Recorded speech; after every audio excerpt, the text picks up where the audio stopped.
Before I tell you what happened next, leave a comment and let me know, where are you listening from and what are you feeling right now? I would love to know who is taking this journey with me. The house was dead quiet. It was Thanksgiving, but the temperature inside felt like absolute zero. A stale, dusty smell lingered in the air, mixing with the scent of cheap wine. On the counter sat the eviction notice, signed with my mother's handwriting. I didn't cry. Anger wasn't loud this time, it was clinical. I walked into the dimly lit living room and found Grandma Evelyn lying on the cold hardwood floor. Her breathing was terribly shallow, a faint, rattling sound that barely disturbed the silence of the room. Her skin was pale, clammy, and frighteningly fragile. The coldness in that room didn't just come from the broken thermostat or the freezing November air pressing against the windows. It radiated directly from the absolute, unadulterated ruthlessness of my mother, Brenda. Brenda had left an 85-year-old woman on the floor to suffer, casually packing her designer bags for a holiday trip to Mexico and pausing only long enough to slap a typed eviction notice on my kitchen counter. For years, I had exhausted myself trying to rationalize Brenda's behavior. I had constantly resolved the cognitive dissonance of her cruelty by telling myself that family members make mistakes, that love is just complicated, and that deep down she meant well. But looking at Evelyn crumpled on the floor, the cognitive dissonance completely vanished. There was no more rationalizing. The mental gymnastics were over. This wasn't a family misunderstanding. This was a hostile takeover, and I had been a complacent board member for far too long. I rubbed my eyes, pressing my palms against my face, trying to summon a wave of regret, panic, or sorrow. But there was only absolute, crystal clear clarity. This wasn't an emotional breakdown, it was a balance sheet, and Brenda's account was severely overdrawn. I didn't hesitate. I didn't pace the room, and I didn't ask the empty house why this was happening. I simply pulled out my phone and dialed 911. My voice was completely steady as I gave the dispatcher our address. I reported a critical medical emergency. My voice was tight, but I forced myself to stay focused, detailing Evelyn's condition with the clarity of a professional. Despite the terror gripping my chest, I knelt beside Evelyn, carefully wrapping a heavy wool blanket around her shivering shoulders, quietly assuring her that an ambulance was exactly 3 minutes away. My mind was already calculating the operational next steps. The timeline was precise. Conflict initiated at 11:50, 1 at night. Retaliation protocols activated by 11:55. Brenda thought she could orchestrate a clean exit, abandoning her mother and discarding her daughter without any financial or legal repercussions. She had fundamentally miscalculated the situation. When the paramedics rushed through the front door, I directed them smoothly, answering their medical questions with bullet point efficiency. I watched them load Evelyn onto the stretcher, securing her with straps, knowing she was finally safe from the toxic environment Brenda had carefully manufactured. As the ambulance pulled away, its flashing red lights painting the dark Thanksgiving sky, I walked back into the empty, freezing house. I locked the front door. The transactional nature of my family dynamic was now entirely exposed. Brenda had treated our relationship as a premium subscription service, and she had just decided to cancel my membership without warning. Fine, but she forgot that I was the one maintaining the servers. I walked into the kitchen, picked up the eviction notice she had so proudly left for me, and tore it perfectly in half. Brenda believed that because her name was on the title deed, she could treat me like a squatter. She conveniently forgot that for the last 6 years, I was the one paying the mortgage and property taxes, which gave me more legal standing in this house than she ever realized. My retaliation wasn't going to be a screaming match. It was going to be an audit, and I was going to liquidate every single asset she thought she controlled. I opened my laptop and pulled up the master spreadsheets I had meticulously maintained for the past 6 years. I hadn't just been a compliant daughter, I had been the silent investor in their twisted version of a family corporation. I scrolled through the endless columns of digital data, examining every single transaction, every wire transfer, and every utility bill paid. Line by row, the undeniable financial truth stared back at me. I was the one who paid the property taxes on this house, ensuring the county didn't foreclose. I was the one who funded Brenda's extravagant lifestyle, quietly covering her luxury vehicle leases, her frequent weekend getaways, and the ridiculous tuition for her endless self-improvement courses. They called me difficult. They called me an ungrateful burden. But the numbers told a completely different story, one devoid of emotion and rich in hard data. I hadn't been a charity case relying on their goodwill. I had been the primary shareholder footing the bill for a rapidly failing enterprise. I looked at a credit card receipt from just last month, $2,500 for Brenda's supposedly essential kitchen remodel, an expense she deemed critical while the furnace struggled to heat the home. I looked at the thousands of dollars allocated to my younger siblings' mounting debts. Debts Brenda had quietly transferred to my credit lines under the guise of family solidarity. For years, I viewed my constant financial contributions as a duty, a necessary investment to keep the family intact. Now, staring at the raw data, I recognized it for what it truly was: financial parasitism. I was the only person keeping this family out of total, catastrophic bankruptcy. Brenda loved to paint herself as the hardworking, selfless matriarch holding everything together against all odds. She loved to tell her wealthy country club friends that I was the rebellious, ungrateful child who needed her constant, benevolent supervision, but the accounting proved unequivocally that she was a complete fraud. I hadn't abandoned my family. I had simply been funding my own systemic abuse. The anger I felt wasn't a fiery rage. It was purely operational and cold. I began highlighting cells in bright red, categorizing every fraudulent expense, luxury purchase, and misused dollar Brenda extracted using my capital. This wasn't a quest for revenge. It was a calculated strategy for asset recovery. I had carried the entire financial burden of this family on my back while they smiled and took the credit. Brenda wanted to formally evict me from a house my money was actively keeping out of foreclosure. It was a staggering display of financial illiteracy. I spent the next 2 uninterrupted hours downloading bank statements, credit card reports, and tax documents from the past half-decade. I compiled a comprehensive digital dossier that stripped away every lie Brenda ever told about our family's wealth. She thought she held all the power simply because she held the title of mother. But in the real world, power belongs exclusively to the person who controls the capital. By 2 in the morning, my portfolio of evidence was airtight. I closed the laptop, feeling a deep, satisfying sense of absolute control. Brenda initiated this transaction without reading the terms and conditions. I was about to give her a permanent lesson in basic economics. My phone vibrated aggressively against the marble kitchen island at exactly 8 in the morning. The caller ID displayed a lengthy international number. Brenda was calling from her 5-star luxury resort in Cancun, undoubtedly sipping something expensive by a pool. I answered on the second ring, deliberately putting the call on speakerphone so I could continue measuring out my morning coffee grounds. Maya, what in the world is wrong with you? Brenda's voice was shrill, cutting through the quiet morning atmosphere like a warning siren. The hospital just called my emergency contact number.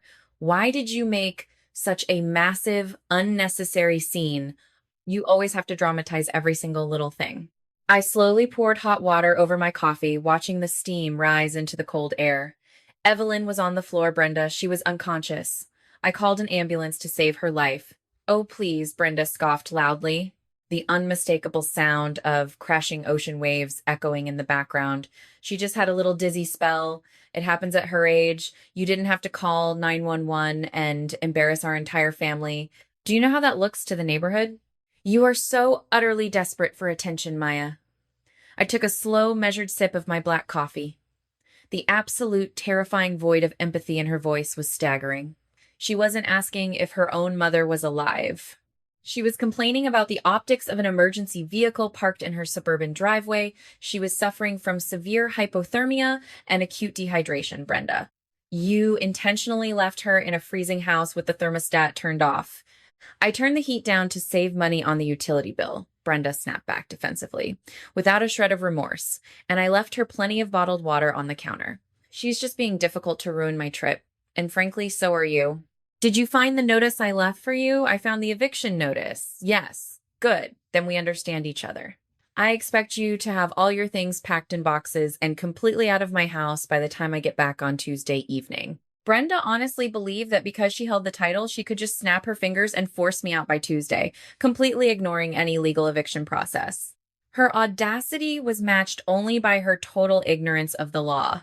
I am completely done dealing with your toxic energy. You drag this entire family down with your negativity. The sheer unfiltered audacity of her statement was a masterclass in delusion. She was lounging on a pristine beach in Mexico, enjoying a tropical vacation funded entirely by money she had siphoned directly from my hard-earned accounts, lecturing me about toxic energy while her mother fought for her life in an intensive care unit. I've carried the financial weight of this family for years, I said, my voice completely flat. You've been living a life of luxury completely off my investments. Brenda let out a harsh, mocking laugh. Your investments? Please. I gave birth to you. I raised you. Anything you have in this world is because of me. You owe me, Maya. You will always owe me. Now stop making a ridiculous fuss and pack your boxes. She hung up abruptly. Any residual, microscopic trace of familial guilt I might have harbored vanished instantly. Brenda didn't view people as human beings. She viewed them as disposable assets. And she had just confirmed on a recorded line her intentional neglect of a dependent elder. The audit phase was officially over. It was time to initiate the hostile takeover. At exactly 9 in the morning, I walked through the towering glass doors of Sterling and Vance, the most ruthless corporate litigation firm in the city. I didn't bring tissues, tears, or a tragic family backstory. I brought a meticulously encrypted hard drive containing 6 years of irrefutable financial records. I sat up straight across the polished mahogany desk from a senior partner named Marcus, a man known for dismantling corporations piece by piece. I laid out the raw facts, the exact figures, and the explicit, documented timeline of Brenda's financial mismanagement and severe elder neglect. Marcus reviewed the spreadsheets, his eyes widening slightly at the sheer, audacious volume of misappropriated funds. We established the authority gap immediately. Brenda had operated for years under the absolute assumption of maternal authority, genuinely believing that the mere title of mother granted her complete immunity from any legal or financial oversight. She relentlessly exploited the societal expectation that family matters should always remain private, messy, and unresolved. I was officially closing that gap for good. We were stripping away the protective emotional shield of family dynamics and replacing it with the rigid, unforgiving, and analytical structure of corporate law. This was no longer a petty domestic dispute over a ruined Thanksgiving dinner. It was a high-stakes, calculated legal prosecution. I want every single joint account frozen immediately, I instructed Marcus, sliding a detailed list of bank routing numbers across his desk. I want an emergency injunction filed today, preventing Brenda from liquidating, hiding, or transferring any family assets. And I want a full, comprehensive forensic accounting of Evelyn's entire estate. Marcus nodded approvingly, his expensive pen moving swiftly across his legal pad. We can file the emergency motions with the judge by noon. Given the documented medical evidence of elder neglect from the hospital, the judge will grant the asset freeze without hesitation. Do it, I said, my tone uncompromising, and draft a formal, legally binding demand for transparency. I want her to account for every single dollar she's spent over the last 48 months under penalty of perjury. Every spa treatment in Cancun, every luxury car lease payment, every expensive restaurant bill she put on my tabs. By 1 in the afternoon, the heavy machinery of the legal system was in full, unstoppable motion. I sat in a private conference room, logged into my secure banking portals, and watched with clinical detached satisfaction as the access codes were systematically revoked and the accounts were aggressively locked down. I dismantled Brenda's entire financial infrastructure. The platinum credit cards she was using to buy margaritas in Cancun were canceled. The primary checking account she used to pay her exorbitant country club dues was frozen solid. The high-yield savings account she treated as her personal slush fund was locked under legal review. I smoothly transferred all my remaining personal assets into a secure, independent trust that she couldn't touch. I had spent years passively allowing Brenda to operate in the shadows, leveraging maternal guilt to maintain her control over my life. Now, I had dragged her entirely into the blinding, sterile light of the legal system. The power dynamic hadn't just shifted slightly, it had been violently inverted. Brenda thought she was simply evicting a troublesome daughter. She was completely unaware that she had just triggered a massive investigation. She had weaponized her parental authority for decades. I was finally weaponizing the law. 2 days later, I was sitting in the home office of my newly leased luxury apartment when Marcus called. His usually measured professional voice carried a sharp, undeniable edge of urgency. Maya, you need to come down to the office immediately. Our forensic accounting team just finished their preliminary sweep, and they found something massive in Evelyn's historical financial accounts. I arrived at the Sterling and Vance building exactly 20 minutes later. Marcus had hundreds of pages of documents spread out across his massive glass conference table. He looked up grimly and slid a thick, red-tabbed file toward me. We dug deep into Evelyn's Heritage Trust Fund, the specific investment account your grandfather established to protect her wealth. Years ago, Brenda had coerced a vulnerable early-stage Evelyn into signing a broad power of attorney, claiming it was for emergency health decisions. She had clearly used that legal lever to bypass the bank's stringent protections on the trust. I opened the heavy file, scanning the top document. I don't understand. I thought the terms of that trust strictly dictated it was locked and inaccessible until Evelyn's passing. It was absolutely supposed to be, Marcus said, his tone dead serious. But we found a long calculated series of withdrawal authorizations dating back 36 months. Someone systematically and quietly drained the principal investments. He pointed a steady finger to the signature lines on the high-value transfer documents. I stared closely at the paperwork. The signatures clearly read Evelyn Hayes, but the aggressive loop of the Y and the sharp, jagged angle of the H were completely unmistakable. It wasn't Evelyn's shaky, delicate, arthritic handwriting. It was Brenda's aggressive, slanted, impatient script. She forged Evelyn's signature. I said, the heavy realization settling over my shoulders like a block of ice. Exactly, Marcus confirmed, tapping the forged ink. She didn't just mismanage the household funds or overcharge your credit cards. She actively committed serial wire fraud and systemic forgery.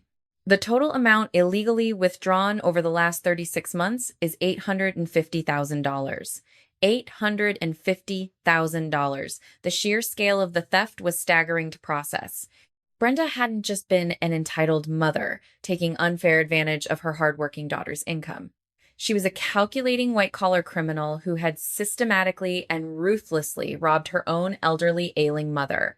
We pulled the destination routing numbers from the bank's internal ledgers, Marcus continued. The stolen money wasn't used for living expenses. It was rapidly funneled into offshore accounts and obscure shell companies registered entirely in Brenda's name. She was actively preparing a massive, well-funded exit strategy.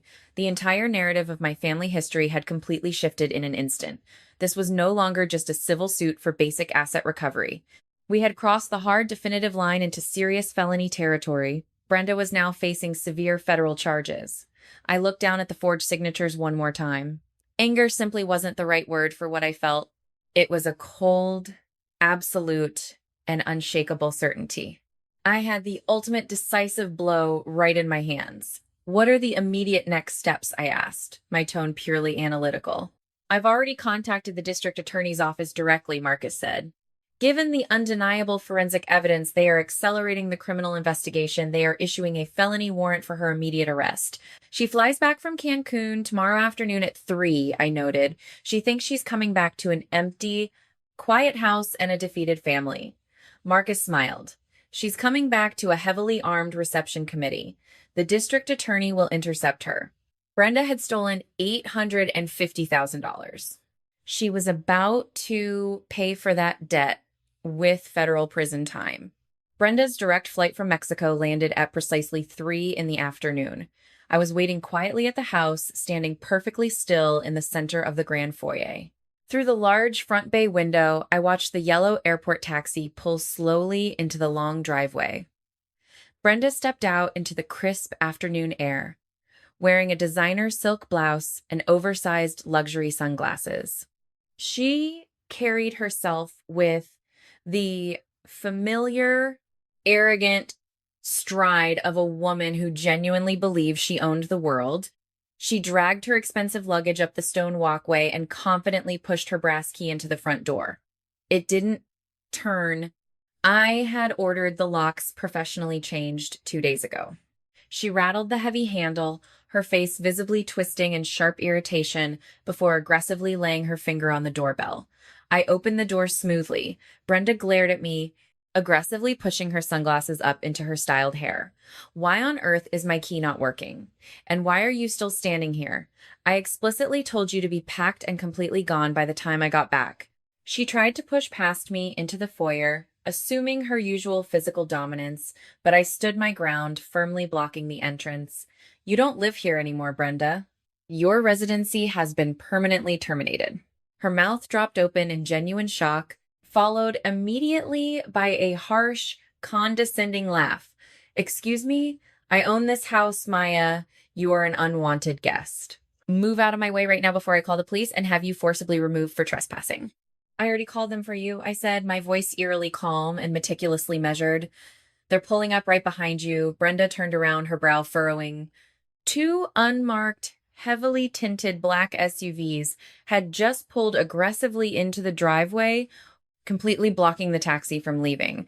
4 plainclothes detectives stepped out simultaneously, their gold badges clearly visible on their tactical belts. They walked briskly up the garden path, their eyes locked on my mother. Brenda Hayes? The lead detective asked, his tone leaving no room for debate. Brenda took a sudden, unsteady step back, her arrogant posture instantly faltering under the weight of the situation. Yes? Who are you people? What is this about? We have an arrest warrant issued by the district attorney's office for multiple felony counts of wire fraud, forgery, and grand larceny, as well as criminal elder endangerment. The detective reached back and pulled a pair of heavy steel handcuffs from his belt. Turn around immediately and place your hands securely behind your back. Brenda's face drained of all its vacation color, turning a sickly, pale white. She looked wildly at the approaching detectives, then turned back to me, her eyes wide with sudden, desperate panic. Maya, what did you do? Tell them this is a huge mistake. Tell them to stop this right now. There is no mistake to correct, I stated, looking her directly in the eyes. We found the hidden offshore accounts. We found the forged signatures on Evelyn's Heritage Trust Fund. $850,000, Brenda. The final audit is complete. The detective roughly grabbed her arms and secured the handcuffs around her wrists. The sharp metallic click echoed loudly. You can't do this to me! Brenda screamed as they guided her toward the vehicles. I'm your mother! You owe me! I gave you everything! She wasn't shocked by the revelation of her crimes. She was simply shocked that I had stopped playing the victim. I watched them shove her into the SUV, then stepped inside and locked the door. The manipulative ties were permanently severed. The subsequent legal proceedings were incredibly swift and utterly merciless. Faced with an insurmountable mountain of forensic financial evidence and zero leverage, Brenda aggressively pursued and accepted a restrictive plea deal to avoid a highly publicized, prolonged federal trial. She was officially sentenced to 12 years in a federal penitentiary and ordered by the judge to pay full, comprehensive restitution. The secret offshore accounts were immediately seized by federal authorities, and the stolen funds were carefully and methodically routed back into Evelyn's Heritage Trust where they belonged. The house, which had technically been purchased with heavily commingled fraudulent funds, was fully liquidated at market value. I utilized the recovered capital to relocate Evelyn to a beautiful, highly exclusive, private assisted living facility overlooking the ocean, where she now had unlimited access to round-the-clock specialized medical care and a dedicated team of physical therapists. I visited her every single Sunday afternoon. We never talked about Brenda. We only talked about the future. Sitting in her bright, sunny room, watching her laugh genuinely and sip her warm tea, I finally felt the absolute, profound stillness of genuine peace. The daily chaos, the gaslighting, and the constant underlying anxiety that had heavily defined my life for decades were completely and permanently eradicated.